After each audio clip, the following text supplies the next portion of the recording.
అందరికీ నమస్కారం. ఐవీఆర్ టాక్స్కి స్వాగతం. రోజు రోజుకు రాహుల్ గాంధీ ఒక పరిణితి చెందిన రాజకీయ నాయకుడిలాగా వ్యవహరించడం లేదు. చాలా చీప్గా, చాలా అసభ్యంగా ఒక ప్రతిపక్ష నాయకుడికి ఉండాల్సినటువంటి ఆ డిగ్నిటీ, హోదా మెయింటైన్ చేసే విధంగా అయితే అతని హావభావాలు, వ్యవహార చర్యలు ఉండటం లేదు.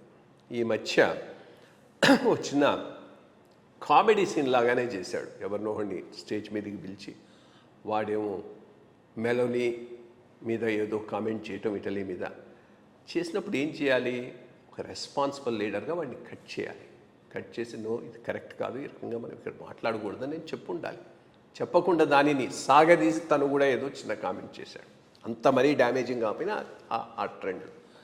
ఏ రకమైనటువంటి మెసేజ్ దీని ద్వారా పోతుందనేది అందరూ ఆలోచించుకోవాల్సినటువంటి అవసరం ఉంది. తప్పకుండా ఇష్యూస్ మీద పోట్లాడాలి, పాలసీస్ మీద పోట్లాడాలి, ప్రభుత్వాన్ని నిలదీయాలి. ఇదే ప్రతిపక్షం యొక్క ప్రధానమైనటువంటి పాత్ర. ఇది చేయటానికి తప్పకుండా ఆయన చేయాల్సిన అవసరం ఉంది, చేయాలి కూడా. అవన్నీ వదిలేసి చిన్న చిన్న విషయాలు, అది ఎటువంటి అంశం? ఒక దేశ నాయకురాలు, చాలా ప్రధానమైనటువంటి యూరోపియన్ దేశం, ఏదైనా కానీ, చిన్న దేశమైనా కానీ చేయాలని కాదు, ఎవరైనా కానీ పట్టుకుని అంత చీప్గా మాట్లాడటం ఆయన స్థాయికి తగినటువంటి విధానం కాదు. చాలా డీసెంట్గా ఉంది actually the relationship or whatever has come between melody and prime minister Modi.